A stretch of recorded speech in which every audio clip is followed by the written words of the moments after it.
নমস্কার বন্ধুরা, আমি তোমাদের বন্ধু সোমনাথ। তোমাদের প্রত্যেককে আমাদের ইউটিউব চ্যানেল সাহিত্যের সৌহার্দ্যতে স্বাগত জানাই। এতদিন তোমরা আমাদের চ্যানেলের বিভিন্ন ভিডিও দেখেছো যেখানে গল্প কবিতার আলোচনা করে এসেছি আমরা, কিন্তু আজকের এই পাঠ্যক্রমের বাইরে গিয়ে একটা বিষয় নিয়ে ভাবলাম একটু আলোচনা করা তোমাদের সঙ্গে বিশেষ জরুরি। তার কারণ হচ্ছে, আমরা দৈনন্দিন জীবনে যেভাবে চলি, সাহিত্য কিভাবে আমাদের দৈনন্দিন জীবনকে প্রভাবিত করে। সাহিত্য পড়ছি ঠিকই, কিন্তু সেটা যদি না জানতে পারি তাহলে সাহিত্য পড়ার মনে হয় কোনো যৌক্তিকতা নেই। আচ্ছা বলো তো, আমাদের দৈনন্দিন জীবনে চলতে গেলে সবার আগে কিসের প্রয়োজন? যদি তোমরা বলতে পারো অবশ্যই কমেন্ট করে জানিও। এখন আপাতত আমিই বলে দিই, সেটা হয়েছে অঙ্ক। হ্যাঁ, গণিত হচ্ছে আমাদের জীবনে সেই ভূমিকা পালন করে। দৈনন্দিন জীবনে চলতে গেলে সবার আগে অঙ্কের প্রয়োজন। তুমি বাজারঘাট করো, তুমি কিছু একটা জিনিস তোমার প্রয়োজনীয় কেনো, তুমি কোথাও ভাড়া থাকো, তুমি কাউকে কিছু গিফট করতে যাও, সবকিছুর মর্মমূলেই লুকিয়ে রয়েছে টাকা পয়সা। টাকা পয়সা মানেই ইকোনমি, অর্থাৎ অর্থনীতি, অর্থনীতির সঙ্গে ওতপ্রোতভাবে জড়িত অঙ্ক। তাই এই সাবজেক্টের গুরুত্ব কিন্তু বিশেষ জরুরি।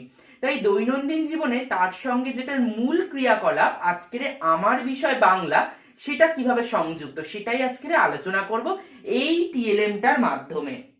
এই টিএলএমটা আমি তৈরি করেছি। এই টিএলএম এর প্রত্যেকটা জায়গা আমরা বাংলায় পড়ে থাকি। আমাদের বাংলার বিভিন্ন টপিক থেকে থাকে, যেগুলো আমরা দৈনন্দিন জীবনে সিলেবাস পড়তে গিয়ে বা পড়াতে গিয়ে এগুলো পড়ে থাকি, কিন্তু তার মধ্যে যে অঙ্কের একটা ভেরিয়েশন লুকিয়ে রয়েছে সেটা আমরা জানবো কি করে, সেটা আমরা বুঝবো কি করে যে তার মধ্যে অঙ্ক লুকিয়ে রয়েছে। এইভাবে কি এর আগে কখনো ভেবেছি? আমার মনে হয় না ভেবেছি। আজকে তাই আমরা একটু ভাবার চেষ্টা করব। আমিও ভাবি, তোমরাও ভাবো। চলো তাহলে ভিডিওটা আজকে শুরু করি। প্রত্যেকটা টপিক ধরে ধরে তোমাদের সামনে আলোচনা করব। প্রথমেই দেখো, বাংলার সাথে অঙ্কের যোগসূত্র। তার প্রথম বিশ্লেষণেই আমরা আসব বাংলা ব্যাকরণে দল বিশ্লেষণ। দল কাকে বলবো? না, বাকযন্ত্রের স্বল্পতম প্রয়াসে আমরা শব্দের যতটুকু অংশ একেবারে উচ্চারণ করতে পারি তাকেই আমরা কিন্তু দল বলে থাকি। ধরো এখানে অধ্যাপক, অধ্যাপক, তিনটে ভাগে আমরা ভাগ করেছি। তিনটে উচ্চারণ এখানে তিনটি ভাগে বিভক্ত হওয়ার জন্য তিনটি দলে রূপান্তরিত হচ্ছে। আবার তুমি দেখো অধ্যাপিকা, অধ্যাপিকা, এক ঝোঁকে উচ্চারণ করতে গিয়ে চারটে স্টেপ পেরোতে হলো। তাহলে সেক্ষেত্রে আমরা একে কি বলতে পারি? না, চারটে দলে বিভাজন। তাহলে এই 3 এবং 4 বারংবার যে এই বিভাজনটা হলো, তাহলে সেই জিনিসটা কি না, সেটা কিন্তু অঙ্কের সঙ্গে সম্পর্কযুক্ত। 3টি নাম্বার এখানে চলে এলো। তাই বাংলার ক্ষেত্রে আমরা বলতে পারি অঙ্কের সঙ্গে কিন্তু একটা বিরাট যোগসূত্র রয়েছে। আবার তুমি অঙ্ক করতে গেলেও বাংলার কিন্তু বিভিন্ন ভ্যারিয়েশনসগুলো দিয়েই বুঝতে হয়। তুমি বাংলাটা যদি ভালো মতো বুঝতে না পারো, অঙ্কের ইকুয়েশনসগুলোই তুমি বুঝতে পারবে না। সেক্ষেত্রে কিন্তু অঙ্কের সঙ্গে বাংলার একটা বিরাট যোগ সাজজ রয়েছে। দেখো এখানে ছন্দের প্রকাশ। আমরা বাংলায় যারা ছন্দকে স্ক্যান করতে পারি, আমরা জানি একটা রিদিম অনুযায়ী ছন্দকে পড়া যায়। যদি ধরো খুব জোরে স্পিডে পড়ি তাহলে তাকে আমরা বলবো দলবৃত্ত ছন্দ। ঠিক যেমন যৌবনেরই পরশমণি করাও তবে স্পর্শ, দীপক্তানে উঠুক ধ্বনি দীপ্ত প্রাণের হর্ষ। ঠিক এই জিনিসটাই আমরা যখন মাত্রাবৃত্ত ছন্দের ক্ষেত্রে পড়ব, স্পিডটা একটু কমে যাবে, একটা মধ্যম লয়ে চলবে। যেমন দুর্গমগিরি কান্তার মরু দুস্তর পারাবার, লঙ্ঘিতে হবে রাত্রি নিশীথে যাত্রীরা হুঁশিয়ার। তাহলে এইটা যেরকম একটা মধ্যম লয়ে পড়লাম, ঠিক আবার খুব লো স্পিডে একটা একদম কম লয়ের মধ্যে দিয়ে যদি আমরা পড়ি একটা কবিতা, ধরো মিশ্র কলাবৃত্তের পর্যায়ে সেটা যাবে। যেমন মহাভারতের কথা অমৃত সমান, কাশিরাম দাস কহে শুনে পুণ্যবান।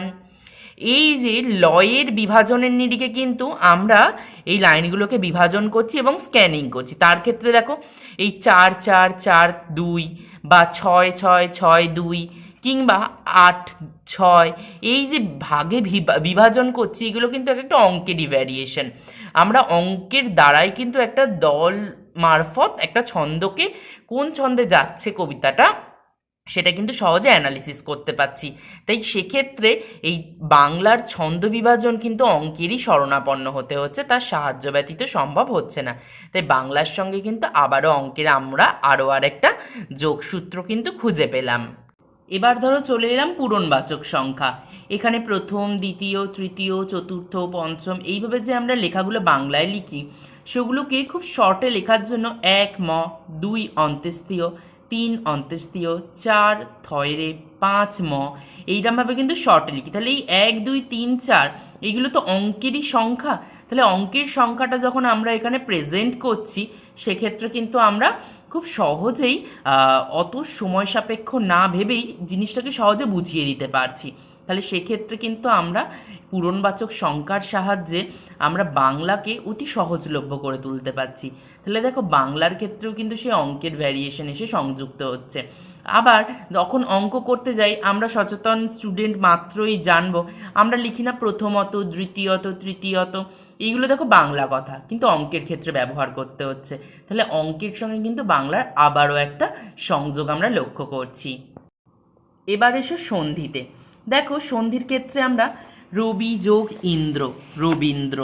আবার ধরো এখানে আমরা লিখছি শুভ যোগ ইচ্ছা, শুভেচ্ছা। এই কথাগুলোর মধ্যে দেখো যোগ চিহ্ন রয়েছে, সমান চিহ্ন রয়েছে। এই চিহ্নগুলো কোথায় ব্যবহৃত হয়? অঙ্কে ব্যবহার হয়। দেখো অঙ্কে আমরা যোগ করি, করে একটা ফলাফল বার করি সমান চিহ্নের মাধ্যমে। এখানেও দেখো যোগ এবং সমান চিহ্নের মাধ্যমে একটা নতুন শব্দের সৃষ্টি হচ্ছে, দুটো ছোট ছোট শব্দকে যোগ করে। তাহলে দেখো বাংলার সঙ্গে অঙ্কের কিন্তু এখানেও একটা সামঞ্জস্য বিধান হচ্ছে। এবার দেখো সাল তারিখের হিসাব নিকাশ। সেক্ষেত্রেও আমরা বলতে পারি, ধরো বাংলায় আমরা কোনো সাল ব্যবহার করছি, যে এত খ্রিস্টাব্দ, এত বঙ্গাব্দ, এগুলো তো আমরা বলেই থাকি। কিন্তু ধরো তোমাকে খ্রিস্টাব্দে দিয়ে দিয়েছে, বঙ্গাব্দে বার করতে হবে যে সেটা কোন বঙ্গাব্দে ঘটেছিল। কিংবা যদি আমরা বঙ্গাব্দ বলে দিই, সেটাকে খ্রিস্টাব্দে ট্রান্সফার করতে হবে, কিভাবে সম্ভব সেটাকে কিন্তু ওরা জানতে চাইবে। সেক্ষেত্রে তোমাদের কিন্তু একটা অসুবিধা হতে পারে, সেটাও কিন্তু ম্যাথসের ক্যালকুলেশনের মাধ্যমে আমরা সহজেই বার করে নিতে পারি। ধরা যাক চর্যাপদের আবিষ্কার, সেটা 1314 বঙ্গাব্দে হয়েছে। আমি খ্রিস্টাব্দে কিভাবে নিয়ে যাব? 593 দিয়ে যোগ করলে এটা কিন্তু আমরা খ্রিস্টাব্দে ট্রান্সফার করতে পারবো। কিংবা শ্রীকৃষ্ণ কীর্তনের আবিষ্কার 1316 বঙ্গাব্দে হয়েছিল, সেটার সঙ্গে আমি যদি 593 যোগ করি, 1909 খ্রিস্টাব্দ হয়ে যাচ্ছে। সেক্ষেত্রে কিন্তু আমরা খুব সহজেই খ্রিস্টাব্দ বার করতে পারি। আবার ধরো খ্রিস্টাব্দে দিয়ে দিল, তাহলে সেটাকে যদি বঙ্গাব্দে নিয়ে যাই, 593 বিয়োগ করে দেবো, সহজেই কিন্তু আমরা বঙ্গাব্দ পেয়ে যাব। তাহলে খ্রিস্টাব্দ বঙ্গাব্দের এই যে যোগ বিয়োগের খেলা, তাহলে বাংলার সঙ্গে কিভাবে অঙ্কের সামঞ্জস্য বিধান হচ্ছে তোমরা বুঝতেই পারছো। এরপরে আসি প্রত্যয়। এই চিহ্নটাকে আমরা কম বেশি প্রত্যেকেই চিনি, রুট বলি আমরা, রুট ওভার। এইটা কিন্তু বাংলাতেও ব্যবহার হয়। কিরকম? আ রুট ক্রি ঘ ঞ, টোটালটাকে যদি আমরা মেলাই হবে আকার।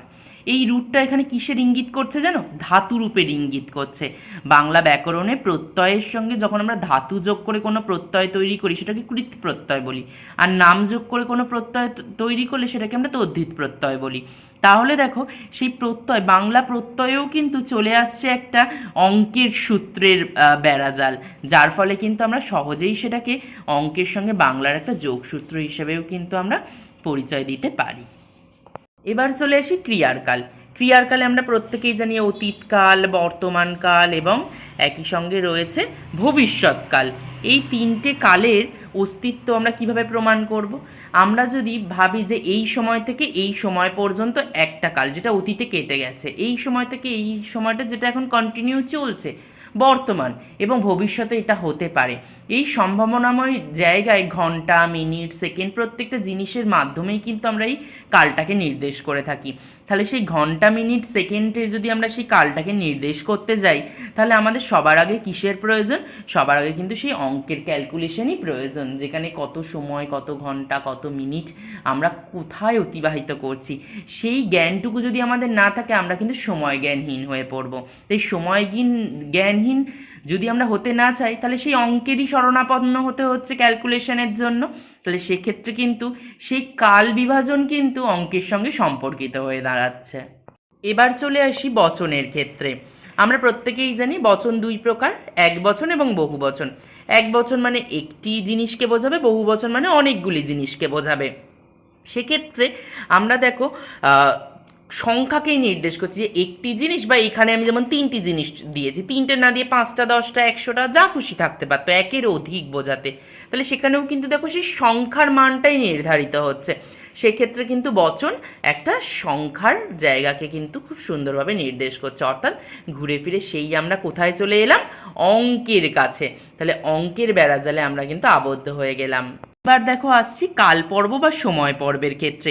আমরা প্রত্যেকেই জানি বাংলা সাহিত্যকে অনেক কটি ভাগে ভাগ করা হচ্ছে, যেমন প্রাচীন বাংলা, আদি মধ্য বাংলা, তারপরে রয়েছে অন্ত মধ্য বাংলা, তারপরে রয়েছে আধুনিক যুগ। প্রত্যেকটারই কিন্তু একটা নির্দিষ্ট সময় রয়েছে, যে সময়ের নিরিখে আমরা তাদেরকে কিন্তু বিভাজন করেছি। এই সময়টা কিসের সময় না, একটা টাইম পিরিয়ড, সেটার ক্যালকুলেশন আমরা করতে পারি যে কত বছর এই সময় পিরিয়ডটা চলেছে, কত বছর এইটা এর থেকে কম না বেশি, এই যুগটা বেশি সময় ধরে চলেছে না ওই যুগটা বেশি সময় ধরে চলেছে। এইগুলো আমাদের বুঝতে গেলে কিন্তু সেই অঙ্কের ক্যালকুলেশন আনতে হয়। তাই জন্য কিন্তু একটা সময় পর্বকে নির্দেশ করা অতটাও সহজসাধ্য নয় অঙ্ক ছাড়া। অঙ্কের কাছে আমাদের কিন্তু আবারও ঋণী হয়ে পড়তে হচ্ছে।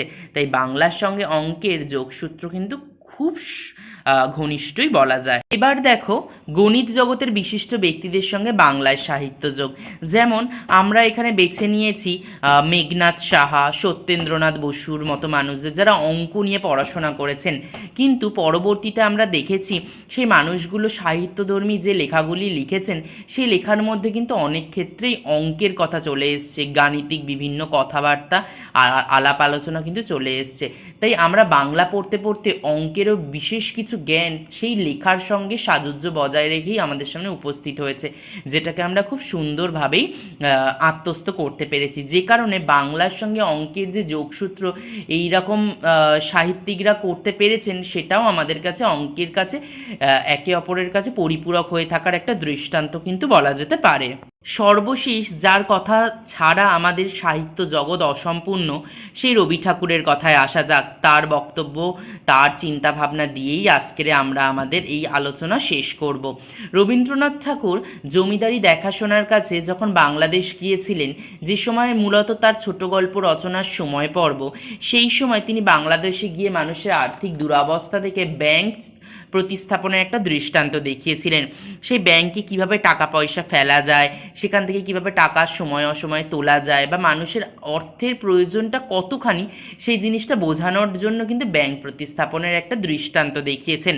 এবার ব্যাংক প্রতিস্থাপন মানেই সেখানে চলে আসে আর্থিক লেনদেনের ব্যাপার, যেটা একটা অর্থনীতির সঙ্গে যুক্ত। আর অর্থনীতি মানেই কিন্তু চলে আসছে সেই অঙ্ক, কত টাকা আমি ব্যাংকে ফেলবো বা সেখান থেকে কত টাকা আমি তুলে নিচ্ছি, তার হিসাবটা কিন্তু মাথায় রাখতে হচ্ছে। মানুষের দৈনন্দিন জীবনে রবীন্দ্রনাথ যেভাবে সাহিত্যের লোক হয়ে প্রবেশ করিয়েছেন এবং পরবর্তীতে তার বিভিন্ন লেখায় কিন্তু সেই আর্থিক লেনদেনের প্রসঙ্গও নিয়ে এসছেন, যেটা আমাদের বাংলা সাহিত্যকে কিন্তু ভীষণভাবে উপকৃত করে তুলেছেন। যে কারণে আমরা রবীন্দ্রনাথকে কিন্তু বিশেষভাবে আমাদের সমাজসেবক রূপেও কিন্তু দেখে থাকতে পারি, আধুনিক চিন্তাভাবনার রূপকার বলেও দেখতে পারি। যেভাবে আজকের আমরা আমাদের অঙ্কের সঙ্গে বাংলার মেলবন্ধন প্রত্যেকটা ক্ষেত্রে খুঁজে পাচ্ছি, হয়তো তিনি সেই সময় দাঁড়িয়ে এইটা উপলব্ধি করেছিলেন, তাই জন্য তার চিন্তাভাবনাকে আমাদের কর্নিশ জানাই। যাই হোক, আজকের তার আলোচনা দিয়েই কিন্তু আমরা সামগ্রিকভাবে সব বক্তব্য কিন্তু শেষ করলাম। যদি আমাদের আলোচনাটি ভালো লেগে থাকে, অবশ্যই কিন্তু আমার চ্যানেলকে সাবস্ক্রাইব করে পাশে থাকা বেল আইকন চিহ্নটিকে ক্লিক করতে ভুলো না। অথবা আমাদের চ্যানেলে যদি নতুন বন্ধু হয়ে থাকো, কেমন লাগলো সেটা কিন্তু অবশ্যই কমেন্ট সেকশানে জানিও। আর এরকম টিএলএম এর মাধ্যমে নিত্য নতুন কোনো আলোচনা জানতে চাও কি না, অবশ্যই কমেন্ট করে জানিও। ভালো লাগলে লাইক করো, আর আমাদের চ্যানেলে নতুন বন্ধু হলে সাবস্ক্রাইব করে পাশে থাকা বেল আইকন চিহ্নটিকে ক্লিক করো। এরকম নিত্য নতুন ভিডিও তোমাদের সামনে আবারও হাজির করব।